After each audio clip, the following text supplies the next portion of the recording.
In April, I had the enormous honor of visiting with Doctors Angela and Harry Brodie in their home in Maryland and interviewing Angela about her life's work, successfully developing a compound that inhibits the synthesis of estrogen in women with estrogen-driven breast cancer, the most common form of the disease.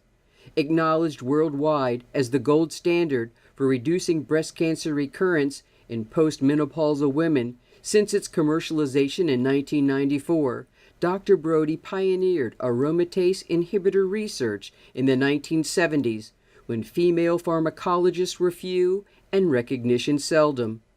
Her discovery, heralded as one of the most significant contributions to cancer cure, has given millions of women a second chance in life following a devastating diagnosis of breast cancer. I am one of those fortunate beneficiaries. So of course, it's not an easy task to just come up with compounds or ideas.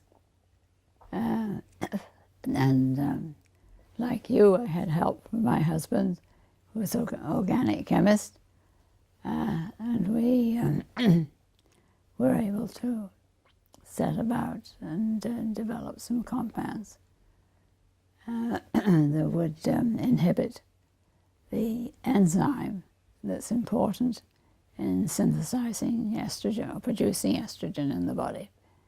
I would have loved to have been the fly on the wall that day when you and your husband, dedicated to each other, first of all, but then dedicated to the ideals of research and a cure, and to have had that singular aha moment when you said, this could be it. Do you remember that moment? Well, I think it was probably a more gradual time than the way you suggesting now. Certainly there were times when we saw that it was going to be good, and which way to move with the compounds. So yes, there were some aha moments, which initially involved rats and mice, and only later, then when we collaborated later with patients. In this day and age, when obviously we know so much about breast cancer because of the forerunners, people like the Komen group, who Nancy Brinker had the courage to talk about her sister's dilemma and protesting to get research monies.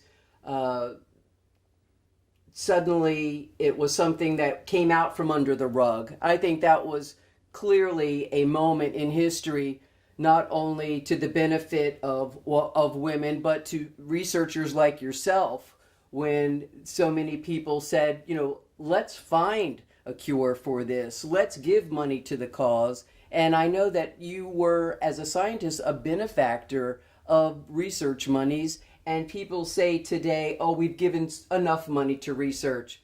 But no, it's an ongoing process, and cancer is so complicated and so many diseases in and of itself. We're here today to stress to our viewers that the research must continue.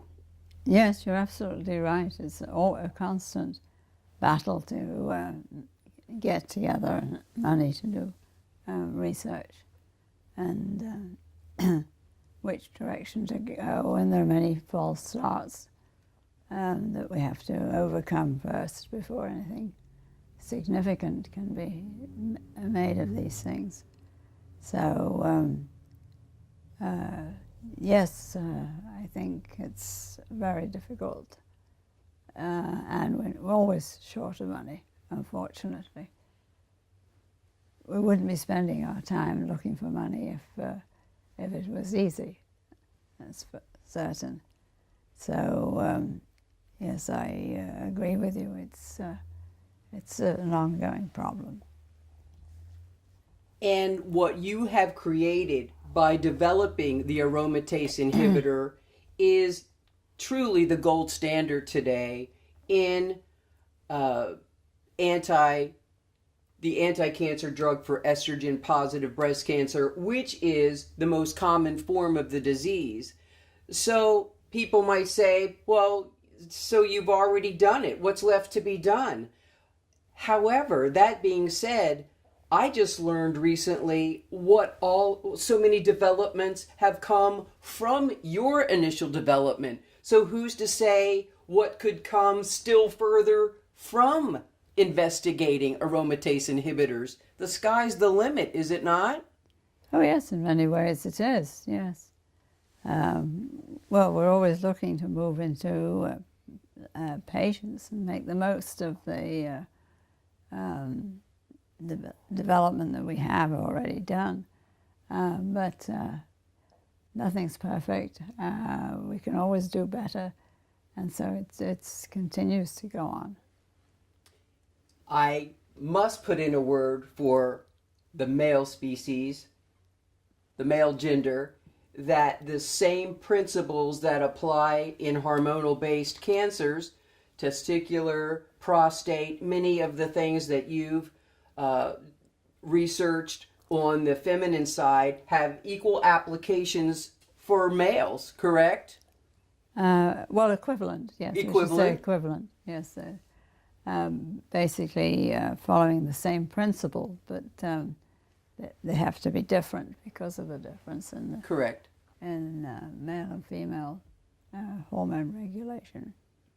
So I didn't want them to feel left out in the process Absolutely of knowing not. that the whole basis of our campaign in the research center of which bears your name and the endowment and that of your husband is truly unisex, if you will, that both will be served in the future. And what a legacy that is to all you've done in the field.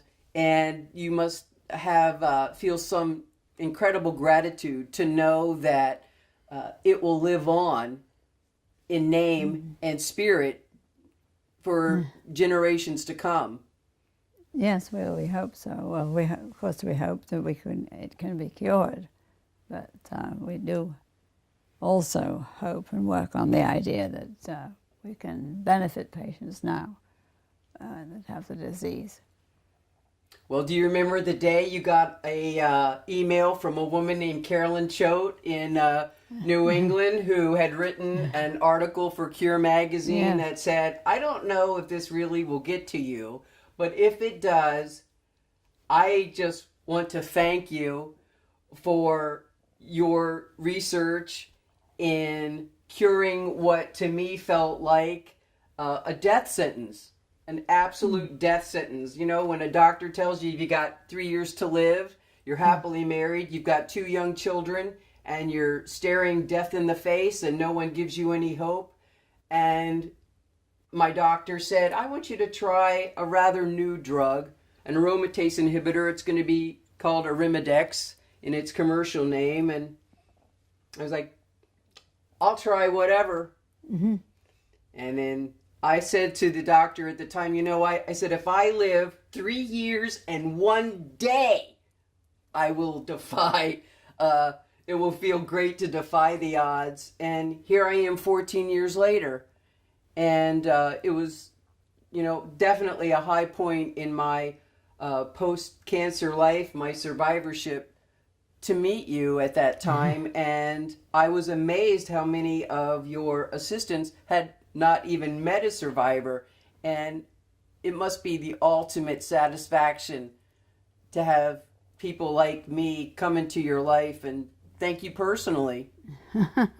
Well, it's very good to see you, and I think it's an excellent idea to highlight what's needed in research and development. Kayaking is certainly will call attention to the problem. And a little side story of note, ever since I've come to know Angela, if you'll recall, 2014, I will call someone in the audience here today, Sarah Bradley, who I've befriended over the years. And every time I go somewhere in the world to hike in the world for breast cancer, I always call because I say, you must tell Dr. Brodie, I'm hiking across Santorini, Greece. You must tell Dr. Brodie, I'm walking across Denmark for breast cancer, because I couldn't do it without you. I feel like you've given me a new lease on life and the opportunity to fulfill my life and see my children graduate from high school and college and live life themselves. And I always say that cancer has been the most ironic gift, and it keeps on giving. And I don't think I would change a thing. And I'm just so grateful for your life of service, because I truly mean it when I say that I speak for millions of people, men and women around the world, who are here today because of you. Thank you, Dr. Brodie. Okay, you're welcome. And hopefully there are fewer people now with breast cancer than there were at the beginning when we first started.